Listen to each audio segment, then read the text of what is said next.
The South African champions beat the Korean champions by 1-0. How did Miguel Cardoso make Ikram Reyners look like Prime Ronaldo, the one from Brazil? And also, why this works so well for Sundowns and why in some matches it might actually backfire.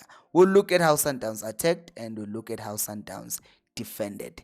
Hello and welcome to the Cutback with Mpilo. I am Mpilo, the host. So here we do tactical breakdowns. If you are interested in looking beyond the scoreline and actually seeing how the match was being played from a tactical perspective, do make sure to subscribe and do like the video. So let's start with Sundowns in attack. You see that there are three people at the back, one of which is the goalkeeper, and then the two, one is the left center back and the other one is the right center back. This is done by teams all over the world. That's why there's so much obsession about keepers who are comfortable on the ball, because what Ronan Williams basically does, he enables Mamelodi Sundowns to have an extra man advantage outfield, because the other team can't have their keeper coming into play because, well, he has to stay in goal.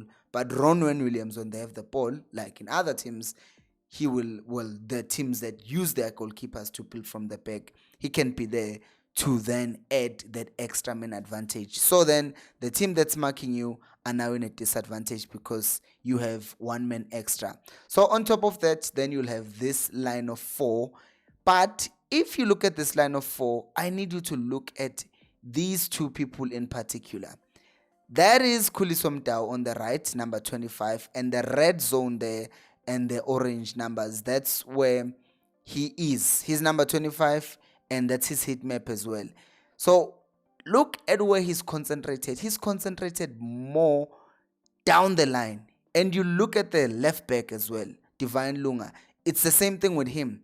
His focus is mainly right straight by the line. He is hugging the touchline.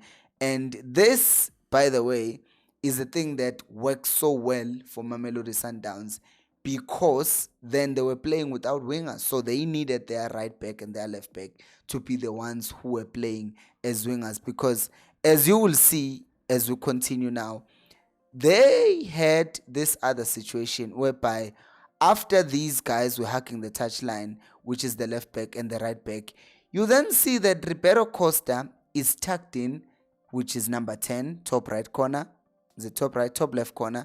And then here in the middle, Atta Saleh is actually on the left as well, but he's more central.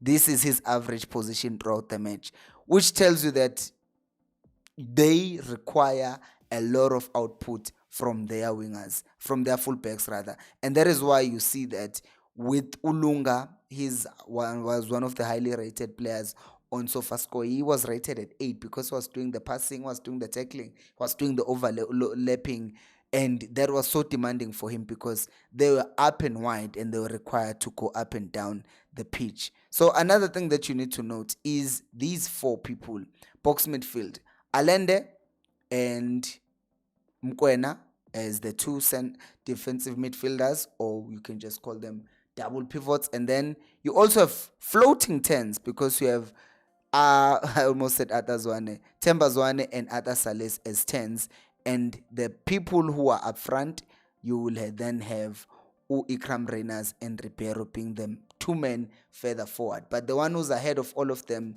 is obviously Ikram Reyners. And if I tell you this, you will obviously believe it because you saw it happening. This was by design to have Reyners and Ribeiro being the furthest forward, because Reyners has pace. So when Reyners has pace, when the ball is played to him, he's likely going to outrun them. And Ribeiro is the one who's closest to him because, well, as far as passers of the ball are concerned, he's the one who's the best at Sundowns right now. And when it comes to receiving the ball and turning with the ball and doing things, Reyners is there, but you also have Utemba Zwane right behind them to go and collect the ball. Now you see this shape happening again, but what I need you to note here is the fact that this shape is not rigid, right? Because as much as you see that it's now the same shape but slightly tilted, because now you also see there is a circle. It's a semicircle really, because it's not complete, because it's not showing him properly. But in this picture you have Ribeiro Costa also coming in to the game here, appearing so that he can play the ball. So Ribeiro Costa, for the main part of the game, we saw that he was further ahead. But in some cases, like here, he drops deep to overload the midfield so that they can get the ball. So when we talk about flexibility in your tactics, this is what he's trying to do, Mr. Cardoso, because if you are too rigid in your tactics, then it's not easy for your team, for your players to do the things that they're supposed to do, because then they're predictable. If I know that Reynas will always be central, well, then I don't have to worry, he's going to be central. But if Ribeiro is constantly moving up and down, then now I have to track him. But when I track him, I leave space behind me. And we'll look at examples like that as the analysis continues. So here, once again, they're playing from the back. And now the ball is now played long, and then Ribeiro just turns around and then he plays the ball forward.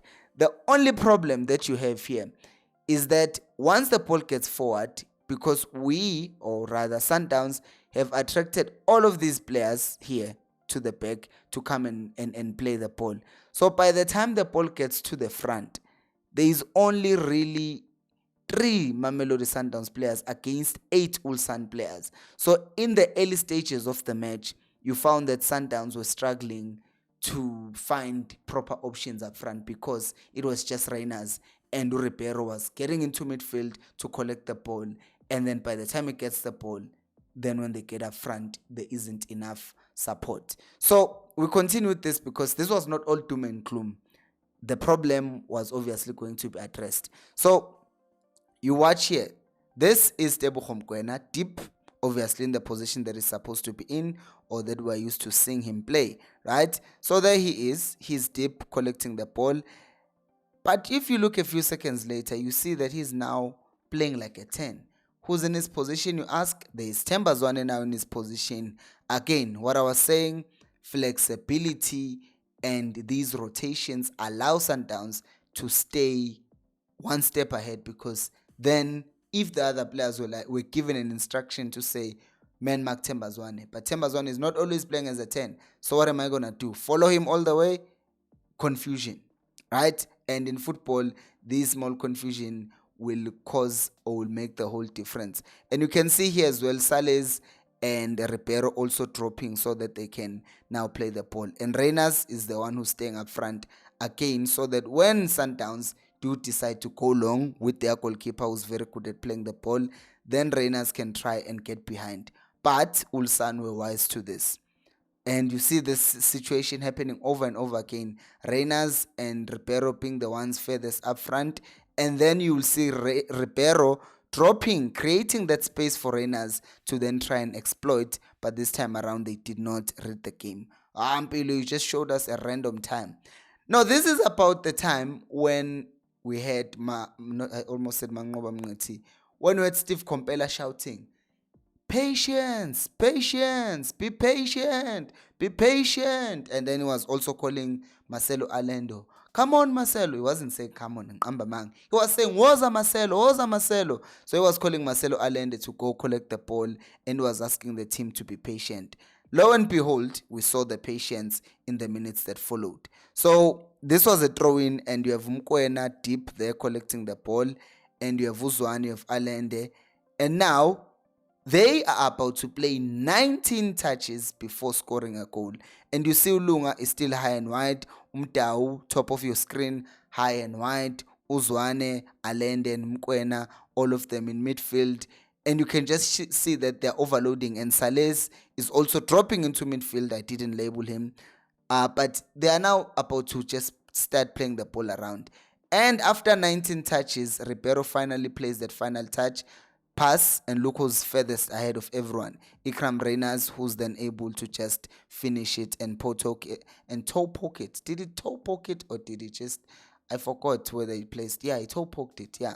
Which was composed, by the way. I even slowed it down for that reason, because I like the fact that he had some time, and usually when players have time in the box, they will usually make mistakes. But with him this time around, he actually didn't do that, but he actually was very, very, very much calm when it comes to his finishing. As you can see, slowed it down, he thinks about it and then he takes his shot. So this is good. Now we have to look at how Sundowns were then planning to play when they were in defense, and it starts from the get-go.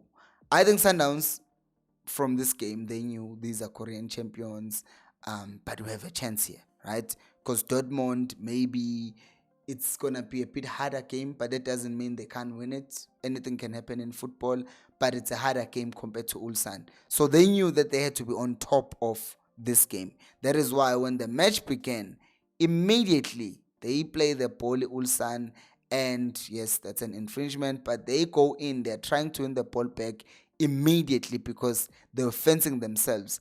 But another thing, this is one thing that is slightly problematic. Going man marking but not man marking everyone happened a few times in this game, and it almost cost Sundowns. Like, look here, you just saw it over there. Everyone, there is an arrow pointing at someone in this picture because everyone basically had a man that was assigned to them. Okay, guys, let's go in here, let's mark everyone. So you can see there's an arrow from midfield to the left winger, to the strikers up front.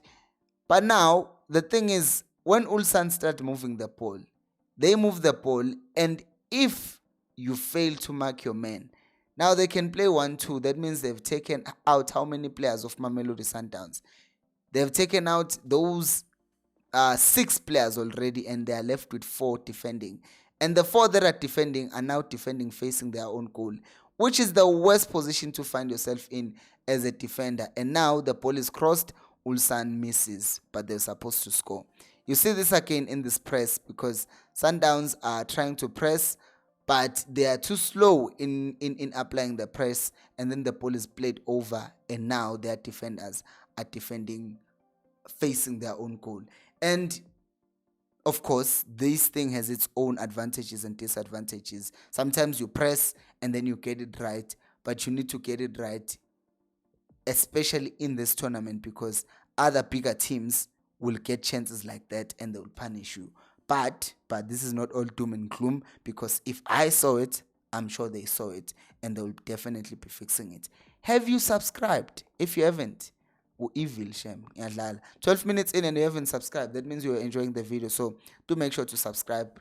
What did you make of this win by Mamelodi Sundowns? Do you think they will make it out of the group? Do let me know down in the comment section below. Thank you so much for watching, and until next time, keep watching football. Football is life.